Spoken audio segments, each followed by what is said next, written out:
लखनऊ के एक भूतिया हवेली। दोस्तों, ये कहानी लखनऊ शहर की एक भूतिया हवेली के बारे में है।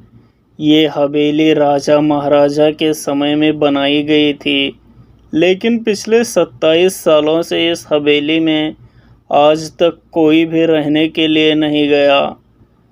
चाहकर भी इस हवेली में कोई नहीं जा पा रहा था, क्योंकि कुछ लोगों का मानना था कि इस हवेली में जिन, जिन्नात, चुड़ैल और भूत रहते हैं। समय बीतता गया और एक समय वो भी आया जब एक शख्स जिसका नाम रोहेल था, उसको इस हवेली के बारे में पता चला, तो उसने सोच लिया कि वो इस रहस्य को जानकर ही रहेगा, क्यों लोग इस हवेली में नहीं जा रहे हैं। समय का पन्ना पलटा और एक वक्त वो भी आया जब रोहेल ने हवेली में रहने के लिए अपनी पूरी तैयारी कर ली।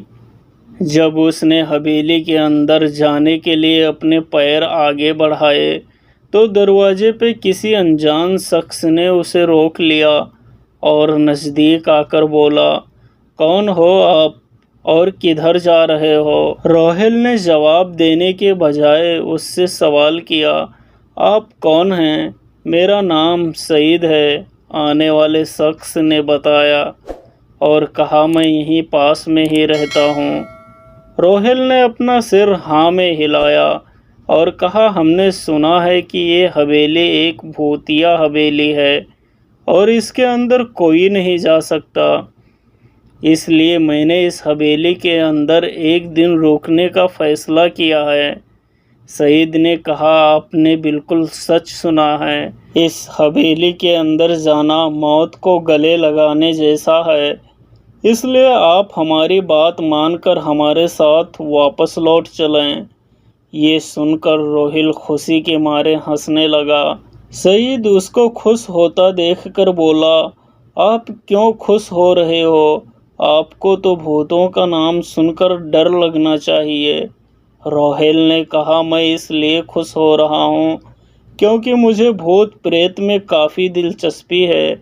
अगर इस हवेली के अंदर भूत है तो मैं ज़रूर जाऊँगा और सच क्या है मैं इसको पता भी लगाऊँगा।" ये कहते ही रोहेल उस हवेली के अंदर चला गया। अंदर जाके उसने अपनी बैग को एक साइड में रखा और हवेली के सारे कमरे को चेक करने लगा। चेक करके वो ड्राइंग रूम में आकर सोफे पर बैठ गया। वहीं बैठकर उसने दारू भी पिए। तभी अचानक उस कमरे में लाइट का एक बल्ब चालू बंद होने लगा, पर रोहिल ने उस पर ध्यान नहीं दिया। कुछ समय बाद दूसरा बल्ब भी चालू बंद होने लगा। रोहिल उठकर उस बल्ब को देखने ही गया था कि उसने देखा कि हवेली के सारे बल्ब चालू और बंद होने लगे हैं। फिर अचानक से उसके सामने एक छोटा सा टेबल हवा में उड़ने लगा। तकरीबन 8 फुट हवा में ऊपर जाकर के वो गोल गोल घूमने लगा। ठीक उसके बाद ही टेबल रोहिल की ओर काफ़ी तेज़ी से आने लगा। अपने तरफ उसको आता देखकर रोहिल ने तुरंत ही अपनी जगह बदल दी और दूसरी ओर चला गया और वो टेबल वहीं जाके गिरा जहां रोहेल खड़ा था। रोहेल समझ पाता कि उतने में ही बेड की सीट उसकी ओर आने लगी। वो जल्दी से खड़ा हो गया और दूसरी तरफ छलांग लगाकर कूद गया, जिसके कारण बेड सीट दीवार को टकराया और रोहेल बच गया। अचानक सब कुछ शांत हो गया। शांत होता देखकर रोहेल तेज आवाज में बोला, "तुम जो भी हो मेरे सामने आकर मुझसे बात करो।" ऐसा बोलने पर वो क्या देखता है कि वहाँ पर एक बड़ी परछाई उसके सामने आ गई। रोहेल ने उस परछाई को देखकर बोला, "कौन हो तुम और मुझे क्यों मारना चाहते हो?" परछाई बोली, "तुम्हारी भूल के कारण।" रोहेल ने बोला, "मैंने कौन सी भूल की है?" परछाई बोली, "तुम्हारी भूल के कारण।" रोहेल ने बोला, "मैंने कौन सी भूल की है?" परछाई बोली, "इस हवेली में आने की भूल।" मैं किसी को भी इस हवेली में खुश नहीं देख सकता। रोहिल ने कहा, लेकिन क्यों? उस परछाई ने जवाब दिया, आज से 20 साल पहले इस हवेली के मालिक ने मुझे यहीं पर मार डाला था। मेरी कोई गलती नहीं थी। इसी वजह से मेरी आत्मा इस हवेली में भटकती रहती है। मैं किसी को भी इस हवेली के अंदर रहने नहीं दूंगा, क्योंकि इस हवेली में मेरा खून हुआ है।